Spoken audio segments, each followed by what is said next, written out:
আসসালামু আলাইকুম সবাইকে বিবিএর অনলাইন ক্লাসে সবাইকে স্বাগতম। আজকের ক্লাস হলো বাংলাদেশ করবিধি নিয়ে অনার্স থার্ড ইয়ার তৃতীয় বর্ষের ম্যানেজমেন্ট ডিপার্টমেন্টের রবিবার যেই পরীক্ষাটা আছে বাংলাদেশ করবিধি সেই টপিকস নিয়ে আজকে আলোচনা করব। আজকে বিস্তারিত কোনো ক্লাস হবে না, জাস্ট আমরা রুলসগুলা একটু রিপিট করব যেন আমাদের ভুলগুলো এখান থেকে সংশোধন করে নিতে পারি। তো ভুলগুলো সংশোধন করার জন্য আমি যে অঙ্কটা বাছাই করে নিয়েছি সেটা হলো আমাদের চাকরি হতে আয় প্রথম খাত যেটা আছে আমাদের, অর্থাৎ ধারা হলো 32 থেকে 34 ধারার। আর চাকরি হতে আয়ের 2022 সালে অঙ্কটা আসছিল নতুন সিলেবাস অনুযায়ী, অর্থাৎ যেটা আমাদের রুলসগুলো পরিবর্তন হয়েছে, পরিবর্তন করার পরে যেই অঙ্কটা করা হয়েছিল। তো এই অঙ্কটা বাছাই করার কারণ হলো এটা হলো প্রথমত চাকরি হতে আয় যেখান থেকে 10 মার্ক থাকেই, আর দ্বিতীয় কারণ হলো আমাদের এটা বেসরকারি ব্যাংকের ব্যবস্থাপক। বেসরকারি আমরা জানি যে জনাব এখানে কী লেখা আছে, জনাব মোহাম্মদ গোলাম ফারুক একটি বেসরকারি ব্যাংকের ব্যবস্থাপক। তো আমরা জানি যে দুই ধরনের কর্মকর্তা থাকে, একটা হলো সরকারি কর্মকর্তা আর একটা হলো আমাদের বেসরকারি কর্মকর্তা। তো সরকারি কর্মকর্তার ক্ষেত্রে কী হয় যে শুধুমাত্র মূল বেতন এবং যাই হলো আপনার বোনাস, ঠিক আছে, এই দুইটা আমাদের মোট আয়ের অন্তর্ভুক্ত হয়, আর বাকি সবগুলা টাকা অকার্যধার্য হয়ে যায়। কিন্তু বেসরকারি ক্ষেত্রে কি হয়, সবগুলা টাকা আমাদের দিতে হয় রুলস অনুযায়ী। তো আমরা এই ক্ষেত্রে বেসরকারিটা বাছাই করছি এই জন্য যদি আমরা বেসরকারি করতে পারি দেন আমরা সরকারি আমাদের জন্য ইজি হয়ে যাইব। ওকে, তো চলেন আমরা অঙ্কটা আগে ভালো মতো পড়ি, দেন আমরা অঙ্ক সলভ করি। তো এখানে আমাদের বলতেছে জনাব গোলাম ফারুক একটি বেসরকারি ব্যাংকের ব্যবস্থাপক। 30 জুন, এই জুনটা ইম্পর্টেন্ট, 2023 তারিখে সমাপ্ত বছরে তার আয় সংক্রান্ত তথ্য বলি। তো প্রথমে যেটা করতে হয় আয় বছর এবং কর বছর নির্ধারণ করতে হয়। আয় বছর কত, কর বছর কত, সেটা যদি আমরা না জানতে পারি তাহলে তো অঙ্ক কিন্তু এখানেই ভুল হয়ে গেল গা। তো এখানে 30 জুন 2023 সমাপ্ত বছরের আয়। তো সমাপ্ত বছর মানে কি, 30 জুন যে সমাপ্ত হয়েছে, রাইট? তো সমাপ্ত হইলে 22 থেকে শুরু হয়েছে, তো 22-23 আমরা বলবো এখানে কি 22-23 হলো আয় বছর, আর 23-24 হলো কর বছর। তাহলে 22-23 আয় বছর আর 23-24 কর বছর। ওকে, দুইটা আমাদের কমপ্লিট হয়ে গেল গা। এরপরে আমাদের প্রথমে বলতেছে যে প্রথমে আমরা কী লিখে নিব, আমরা অঙ্ক শুরু করার ক্ষেত্রে প্রথমে করদাতার নাম লিখবো যথাক্রমে, এই যে ITIN এগুলা কর অঞ্চল লিখতে হয় না, কর বর্ষ আয় বর্ষ লিখবো, মোট আয় নিয়ে লিখে শুরু করব। এরপরে আমরা চাকরি হতে আয় লেখা অবশ্যই ধারাটা উল্লেখ করে দিব, ধারা হলো 32 থেকে 34। ধারা উল্লেখ না করলে কিন্তু নাম্বার কমার সম্ভাবনা আছে। ধারা 32 থেকে 34 নতুন ধারা। তো এরপরে মাসে মূল বেতন প্রথমে লেখা আছে, মাসে মূল বেতন 60,000 টাকা। আমরা জানি বছরে অঙ্ক করতে হয়, মাসে যদি 60,000 টাকা হয় তাহলে বছরে কত হবে, বছরে হবে আমাদের 12 দিয়ে গুণ দিলে টাকাটা পেয়ে যাবো। তাহলে বেতন আমাদের যে 60,000 টাকা আছে 12 দিয়ে গুণ দিলে হয় 7,20,000 টাকা, এটা আমাদের বছরে টাকা এসে পড়লো। এরপরে আমাদের আসলো নগর ভাতা মূল বেতনের 20%। মূল বেতন আসলে আমাদের 7,20,000 টাকা, এই 7,20,000 টাকার উপরে 20% করলেই আমাদের এসে পড়লো 1,44,000 টাকা, এটা আমাদের নগর ভাতা আসলো। এরপরে আমাদের বলেছে বাড়ি ভাড়া মূল বেতনের 60%, যথাক্রমে একইভাবে করব আমরা, বাড়ি ভাতা করব, বাড়ি ভাড়া ভাতা যেটা আছে সেটার আমরা মূল বেতন করব, মূল বেতনের 60% করে দেব। এই যে বাড়ি ভাড়া ভাতা যে 7,20,000 টাকার উপরে 60% করে 4,32,000 টাকা পাওয়া গেছে। এরপরে আমাদের আছে হলো বাড়ি ভাড়া ভাতা পাওয়ার পরে আছে আমাদের চিকিৎসা ভাতা, মাসে হলো 5,000 টাকা। তো মাসে 5,000 টাকা যদি হয় তাহলে 12 মাসে কত হইব, 12 দিয়ে গুণ, তাহলে আমাদের চিকিৎসা ভাতা আমরা দিয়ে দিব, চিকিৎসা ভাতা দিছে ওরা, চিকিৎসা ভাতা 5,000 গুণন 12, 60,000 টাকা। এরপরে আমাদের আছে হলো আপ্যায়ন ভাতা মাসে 2,000 টাকা। তো মাসে যদি 2,000 টাকা থাকে আমরা 12 দিয়ে গুণ দিব, যথাক্রমে আপ্যায়ন ভাতা লিখে 12 দিয়ে গুণ দিব, এখানে টাকা আসলো কত 24,000 টাকা। এখানে একটা নোটেবল প্রশ্ন আছে যে আমরা যে 12 দিয়ে গুণ দিব আপ্যায়ন ভাতার ক্ষেত্রে, সেই ক্ষেত্রে আমরা দুইটা টিকা দিতে পারি। এখানে দুই ধরনের কাহিনী ধরা যায়, একটা হলো অফিস চলাকালীন সময় যদি হয় তাহলে আমরা এই আপ্যায়ন ভাতাকে যে টাকা থাকবো ওই টাকায় বাদ দিব, আর যদি অফিস চলাকালীন সময় আমি না ধরি তাহলে এটা এই যে ওদের মতো করে 24,000 টাকা আয়ের অন্তর্ভুক্ত করব। তো এটা আপনারা যেভাবে করেন সমস্যা নাই কোনো। আচ্ছা, এরপরে আমাদের কি আছে, আমাদের আপ্যায়ন ভাতা পরে আছে উৎসব বোনাস 2 মাসের মূল বেতনের সমান। তো উৎসব বোনাস যখন 2 মাসের মূল বেতনের সমান হয়, 1 মাসের মূল বেতন হলো 60,000 টাকা, 2 মাসের মূল বেতন হয়ে গেলো 1,20,000 টাকা। তো যথাক্রমে আমরা উৎসব বোনাস এখানে দিব, এই যে আমরা দিচ্ছি উৎসব বোনাস 60 গুণন 2 1,20,000 টাকা। তো এখানে আমাদের যেই 7 নম্বর ইনটি আছে, এখন 7 নম্বর ইনটি কি বলতেছে জানাবে, তিনি পূর্ণ সময় ব্যবহারের জন্য নিয়োগকর্তার নিকট হতে একটি গাড়ি পেয়েছেন। তো আমরা জানি যে যাতায়াত সুবিধা, এটার নাম কি হয় যাতায়াত সুবিধা, তো যাতায়াত সুবিধার ক্ষেত্রে আমাদের দুইটা রুলস আছে। তো সিসি লিমিট ডিপেন্ড করে, যেমন আমাদের এখানে দুইটা রুলসের মধ্যে প্রথম যে রুলসটা সেটা হলো যে ধরা হলো গাড়িটি 1500 সিসির বা মাসে মূল বেতন 10,000 টাকা, যদি 1500 সিসির না হয় এর উপরে থাকতো তাহলে সেই ক্ষেত্রে আমাদের কিন্তু মাসে 20,000 টাকা ধরতে হতো। ওকে, তো 10,000 টাকা যদি ধরি আমরা, সেটা আসবো 1,20,000 টাকা।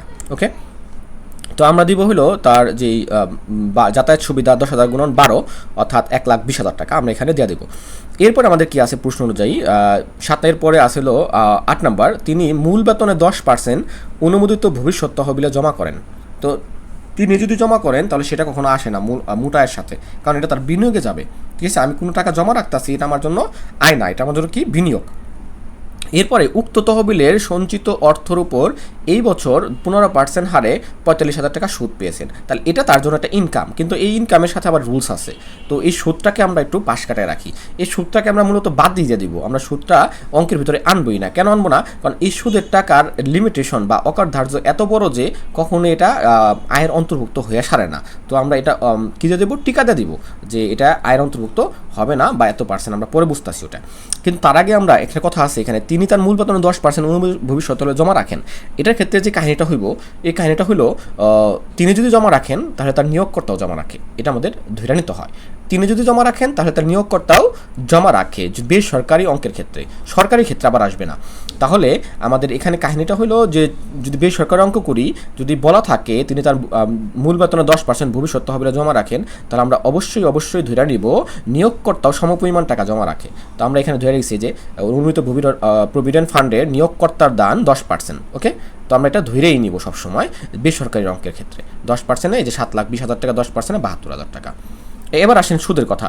এখন সুদ যে টাকাটা আসলো, এটা অনুমিত প্রভিডেন্ট ফান্ডের সঞ্চিত তহবিলের সুদ যা দিয়েছে 45,000 টাকা, এটা আসলে আমরা দিব না, এটা আমরা এই অঙ্কে দিয়েছে ওরা, আমরা দিব না, এটা বাদ দিয়ে রাখি আমরা, এটার জন্য আলাদা রুলস আমরা ইউজ করব। তো এটা আমরা বাদ দিয়ে দেন, ওটা টোটালি বাদ দিয়ে দেন। আচ্ছা, এরপরে আমাদের কি আছে, এরপরে আমাদের আছে হলো এই বছরে জনাব তিনি বছরে 20,000 টাকা ভ্রমণ ভাতা পেয়েছেন। আচ্ছা, 20,000 টাকা ভ্রমণ ভাতা পেয়েছেন। তো ভ্রমণ ভাতার ক্ষেত্রে কি হয়, ভ্রমণ ভাতা অকারধার্য সম্পূর্ণ ধরতে হয় মূলত। তো ভ্রমণ ভাতা 20,000 টাকা পাইছি, বাদ দিলাম অকারধার্য সম্পূর্ণ, 20,000 টাকা বাদ দিলে কী হয়ে যায়, টাকা নীল হয়ে যায়।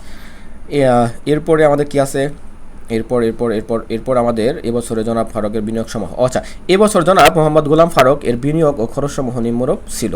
তো বিনিয়োগ ও খরচ সমূহ কী কী ছিল? তো বিনিয়োগ ছিল তার স্ত্রীর জীবন বীমার প্রিমিয়াম ছিল 70,000 টাকা, এটা বিনিয়োগে আসবে। প্রাথমিক শেয়ার করা, এটাও বিনিয়োগে আসবে। তিনি বাংলাদেশ ফুটবল ফেডারেশন দান করেন, এটাও বিনিয়োগে আসবে। ডিপিএস এর মাসে কিস্তি 7,000 টাকা, এটাও বিনিয়োগে আসবে।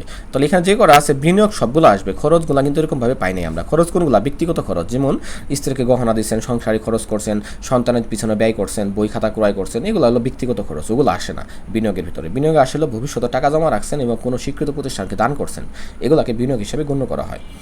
তো এই যে আমাদের অবস্থা, আমরা এই সবগুলো টাকা যোগ করবো এখন, অর্থাৎ আমাদের যে বেতন খাতে চাকরি হতে আয় যেগুলো আসলে বেতন, নগর ভাতা, চিকিৎসা ভাতা, বোনাস, আপ্যায়ন ভাতা, ভ্রমণ ভাতা সম্পূর্ণ বাদ দিয়ে দিচ্ছি, বাড়ি ভাড়া ভাতা গেছে 60%, যানবাহন সুবিধা ক্ষেত্রে 10,000 টাকা মনে রাখতে হবে, অনুমিত ভবিষ্যৎ ক্ষেত্রে মনে রাখতে হবে নিয়োগকর্তার দান, কার দান? নিয়োগকর্তার দান, অনুমিত ভবিষ্যৎ মানে সুদ, এটা আমরা দিতাছি না। তো এটা মোট বেতন আসলো এখানে। তো মোট বেতন থেকে আমরা যে কাজটা করবো, এখানে একটা রুলস আছে, এই রুলসটা কিন্তু মনে রাখতেই হবে। মোট বেতন থেকে বাদ দিতে হবে চাকরি হতে আয়ের 1/3, অর্থাৎ 3/1 যে টাকাটা আসলে এখানে এই 17,37,000 টাকার 3/1 করবো। 1 ভাগ করার পরে আসলো 5,79,000 টাকা। এই টাকার সাথে 4,50,000 টাকা, এটা মুখস্থ, 4,50,000 টাকা এটা আমাদের মুখস্থ। ঠিক আছে, তো প্রথমে 3/1 করুম এবং 4,50,000 টাকা, এই দুইটার মধ্যে যেটা কম, দুইটার মধ্যে কম হলো 4,50,000। সো আমরা এখান থেকে বাদ দিব হলো 4,50,000 টাকা। এই যে 4,50,000 টাকা যদি বাদ দেওয়া দিই 17,37,000 টাকা থেকে, তাহলে আমার টাকা থাকে 12,87,000 টাকা। বাস, আমাদের এখানেই চাকরি হতে মোটায় নির্ণয় হয়ে গেল। তো চাকরি হতে মোটায় নির্ণয় হওয়ার পরও আমাদের ওইখানে কিন্তু বলে দিয়েছিল উপরোক্ত তথ্য ভিত্তিতে জনাব গোলাম ফারুকের মোটায় ও করদায় নির্ণয় করো। যখন করদায় নির্ণয় করতে বলবো তখন আমাদের বুঝতে হইব করদায় করতে গেলে আমাদের প্রথমে মোটায় করতে হইব, তারপরে আমাদের বিনিয়োগ ভাতা করতে হইব, এরপরে আমাদের কর রেয়াত করতে হইব, তারপরে আমাদের করদায় করতে হইব, অথবা 4টা স্টেপ। কয়টা স্টেপ? 4টা স্টেপ, মোটায়, বিনিয়োগ ভাতা, কর রেয়াত এবং করদায়। এখন আমরা করবো হলো বিনিয়োগ ভাতা। তো বিনিয়োগ ভাতায় প্রকৃত বিনিয়োগ ভাতা এখানে যেটা করব আমরা সেটা হলো আমাদের ভবিষ্যতের জন্য যে টাকাগুলো জমা রাখছিলাম সেগুলো আমরা এখানে নিয়ে আসবো। তো ভবিষ্যতের জন্য কী কী টাকা জমা রাখা হয়েছিল আমরা যদি এখানে দেখি, প্রথমত তার স্ত্রীকে জীবন বীমা প্রিমিয়াম, এটা আমাদের একটা বিনিয়োগ, প্রাথমিক শেয়ার করা এটাও বিনিয়োগ। তারপরে তিনি বাংলাদেশ ফুটবল ফেডারেশন দান করেন, কোনো স্বীকৃত প্রতিষ্ঠানকে দান করলে সেটা বিনিয়োগ হিসাবে গণ্য হয়, এটাও বিনিয়োগ। ডিপিএস এর মাসিক কিস্তি এটাও বিনিয়োগ হিসাবে গণ্য হবে। তো এখান থেকে আমরা 4টা আইটেম পাইলাম বিনিয়োগের। আর উপরে কিন্তু বিনিয়োগ আসলো কোথায় আসলো জানেন, এই যে তিনি তার মূল বেতনের 10% ভবিষ্যতে জমা রাখেন, এটা তো বিনিয়োগ হিসাবে কাউন্ট হবে। এই একটা গেল বিনিয়োগ। আরেকটা হলো তিনি যেহেতু জমা রাখছেন, আমরা ধরে নিয়েছিলাম কি জমা রাখছে, আরও তিনি জমা রাখছেন এবং নিয়োগকর্তাও জমা রাখছে। তিনি হলো 1 নাম্বার আর নিয়োগকর্তা হলো কয় নাম্বার, 2 নাম্বার। তাহলে আমাদের এই 2টা কিন্তু বিনিয়োগ হিসাবে আসতেছে। ওকে, তো আমরা এখানে লক্ষ্য করি আমাদের এখানে কী কী বিনিয়োগ দেওয়া হয়েছে। তো বিনিয়োগ বিনিময় প্রথমে স্ত্রীর জীবন বীমা প্রিমিয়াম দেওয়া হয়েছে, শেয়ার ক্রয় দেওয়া হয়েছে, ডিপোজিট পেনশন স্কিমে জমা দেওয়া হয়েছে 7,500 গুণন 12, 90 লাখ টাকা। আর এখানে সর্বোচ্চ সীমা দেওয়া হয়েছিল 1,20,000 টাকা। অর্থাৎ আপনি যদি টাকা জিপিএস করেন তবে সেই ক্ষেত্রে 1,20,000 টাকার বেশি বিনিয়োগ হিসাবে দেখানো যাবে না, ঠিক আছে। তো 90,000 টাকা এখানে দেখানো হয়েছে, যেহেতু ছোটো এটা। তারপরে প্রভিডেন্ট ফান্ডের নিয়োগকর্তা ও কর্মীর দান দুজনে এটা দেখাচ্ছে। এখানে যে জিনিসটা দেখা নাই সেটা হলো বাংলাদেশ ফুটবল ফেডারেশনের দান। তো দানটা অ্যাকচুয়ালি বিনিয়োগ হিসাবে কাউন্ট হয়। আমরা যখন স্বীকৃত প্রতিষ্ঠানকে দান করি সেটা আমাদের বিনিয়োগ হিসাবে কাউন্ট করতে হয়, কিন্তু এখানে কাউন্টটা করে নাই, এটা ওদের ফল্ট। তো আমরা এখানে যোগ করব, টোটাল যোগ করার পরে যেটা টাকাটা আসবো এটা হলো মোট বিনিয়োগ হিসাবে কাউন্ট হবে, অর্থাৎ প্রকৃত বিনিয়োগ। সেটা কি প্রকৃত বিনিয়োগ হিসাবে কাউন্ট হবে। ওকে, তো প্রকৃত বিনিয়োগ আমরা পেয়ে গেলাম। প্রকৃত বিনিয়োগে পাওয়ার পরে এখন আমরা চলে যাব হলো আমাদের পরের স্টেপ, যেটা কর দায় করার জন্য। তো কর দায়ের ভিতরেই ওরা কর রেয়াত করে দিছে। তো কর দায়ের ভিতরে কী করে দিচ্ছে, যে কর রেয়াতের পরিমাণ করে দিচ্ছে বাদ কর দায়। এটাও করা যায় যে কর দায়ের ভিতরে আমি কর রেয়াত করে দিব এতটুকু কাজ আপনি বাইরেও করতে পারেন, আবার কর দায়ের ভিতরেও করতে পারেন, এটা আপনার ইচ্ছা। তো এখানে ওরা যেহেতু ভিতরে করছে আমরা ভিতর থেকে বোঝার চেষ্টা করি। তো প্রথমত আমাদের এখানে কী থেকে শুরু হইব, আমাদের কর দায় করতে গেলে আমাদের মোট আয়ের দিকে তাকাতে হবে, আমাদের মোট আয় কত টাকা আছে। তো মোট আয় আমাদের কিন্তু আমরা বের করছিলাম অলরেডি, এই যে 12,87,000 টাকা। তো প্রথমে 12,87,000 টাকা আমরা ক্যালকুলেটারে উঠাবো। অ্যাট ফার্স্ট যে কাজটা করব, প্রথমে 12,87,000 টাকা ক্যালকুলেটারে উঠাবেন, সবাই ক্যালকুলেটার নিয়ে বসেন। তো ক্যালকুলেটার ওঠানোর পরে প্রথম কাজ হলো ক্যালকুলেটার থেকে আমাদের যেহেতু দেখতো পুরুষ মহিলা নাকি কে লোকটা কে, সেটা আগে আইডেন্টিফাই করতে হবে। আমি কার কর দায় নির্ণয় করতে গেছি, আমরা জানি যে পুরুষের ক্ষেত্রে 3.5 লাখ টাকা কর দিতে হয় না, মহিলার ক্ষেত্রে আমাদের একটু 4 লাখ টাকা, এইভাবে আমাদের পর্যায়ক্রমে প্রতিবন্ধী, মুক্তিযোদ্ধা এইভাবে বাড়তে থাকে। তো যেহেতু আমাদের অঙ্ক ক্ষেত্রে জনাব মারুফ সাহেব ছিলেন, অর্থাৎ পুরুষ ছিলেন একজন বেসরকারি কর্মকর্তা, তো তার জন্য মোট আয় সে 12,27,000 টাকার থেকে আমরা 3.5 লাখ টাকার উপরে প্রথমে বাদ দিব, যেটা 0% ধরা হলো। এরপরে 3.5 লাখ টাকার উপরে পরবর্তী রুলস হলো 1 লাখ টাকা। তো আমরা যে টাকা থাকবো ওই টাকা থেকে 1 লাখ টাকা বাদ দিব, বাদ দেওয়ার পরে এটার উপর 5% ধরতে হয়। তারপরে 1 লাখ টাকা বাদ দেওয়ার পরে পরবর্তী রুলস হলো 3 লাখ টাকা, আমরা ক্যালকুলেটার 3 লাখ টাকাও বাদ দিব, এটার উপর 10% ধরতে হয়। তারপরে আমাদের যে টাকাটা থাকবো ওখান থেকে যদি 4 লাখ টাকার উপরে থাকে তাহলে 4 লাখ টাকা বাদ দিব, যে 4 লাখ টাকার উপরে না থাকলে যে টাকা থাকবো ওই টাকায় আমরা ধরে দেবো 15%। তো 4 লাখ টাকার উপরে আছে, আমার কাছে 5,37,000 টাকা আছে 3 লাখ টাকা বাদ দেওয়ার পরে। তো দেখা যেতেছে তাহলে 4 লাখ টাকার 15% ধরলাম। এরপরেও 4 লাখ টাকা বাদ দেওয়ার পরও আমার টাকা থাকে হলো 1,37,000। তো 1,37,000 টাকা অর্থাৎ অবশিষ্ট টাকার উপরে লিখতে হইব 20%। এবার যার যার উপরে পার্সেন্টেজ করে দেবো, যার যার টাকা পেয়ে যাবো, এই টাকাগুলো যোগ করব, মোট কর দায় হয়ে গেল গা। এই মোট কর দায় থেকে আমাদের বাদ দিতে হবে এবং কর রেয়াত, যেটা আমি বাইরে করতে চেয়েছিলাম, রাইট, বাইরে করতে পারেন ভিতরেও করতে পারেন। এটা রুলস হলো 3টা। প্রথমে মোট আয়ের 3%, মোট আয়ের 3%, যা আপনি এতটুকু লিখবেন, এই যে ক নাম্বার দিয়ে এই ক নাম্বার দিয়ে এখানে জাস্ট মোট আয়ের 3% লিখে এত টাকা 38,610 টাকা লিখে দিবেন। ওকে, প্রথম কাজ শেষ। এই জায়গায় লিখবেন, এই জায়গায় লেখা দরকার নাই, এটা লেখা দরকার নাই, এই জায়গায় লিখে দিবেন, একটা কাজ শেষ হলো। এরপরে যে আমাদের বিনিয়োগ অর্থাৎ প্রকৃত বিনিয়োগ বেড়েছিল 4,04,000 টাকা, এটার উপরে 15% করবেন, লিখবেন প্রকৃত বিনিয়োগের উপরে 15%, লেখা 60,000 টাকা এখানে লিখবেন এবং সর্বোচ্চ সীমা 10 লাখ টাকা এখানে লিখবেন। লেখার পরে 3টার মধ্যে যেটি ছোটো, 3টির মধ্যে যেটি ছোট বা কম, এই 3টার মধ্যে কম কেরা 38,610 টাকা। এই মোট কর দায় থেকে এই কর রেয়াতটা বাদ দিলেই আমরা পেয়ে যেতেছি নিট কর দায়, যেটা 83,790 টাকা। তো এই ছিল আমাদের নিট কর দায় বের করার রুলস। তো এই ক্ষেত্রে আমরা কয়েকটা এন্ট্রি যেখানে আমাদের কেয়ারফুল থাকতে হবে। প্রথম হলো আমাদের নিয়োগকর্তার, অর্থাৎ নিয়োগকর্তার ক্ষেত্রে যে জিনিসটা মনে রাখতে হবে, বেসরকারি অঙ্কের ক্ষেত্রে আমাদের মনে রাখতে হইব যে যদি আমি দান করি তাহলে নিয়োগকর্তা দান করবে, প্রথম কথা। দ্বিতীয় কথা হলো আমাদের বিনিয়োগ ভাতায় ওই যে দান করলে কোনো স্বীকৃত প্রতিষ্ঠানকে, সেটাও আমাদের প্রকৃত বিনিয়োগের অন্তর্ভুক্ত করতে পারি আমরা, সেটাও মনে রাখতে হইব। আর কয়েকটা রুলস আছে, যেমন যে গাড়ির ক্ষেত্রে রুলস, যে সিসির ক্ষেত্রে লিমিটেশন 10,000 করে, এগুলো মনে রাখতে হইব। ভালো থাকবেন, আল্লাহ হাফেজ।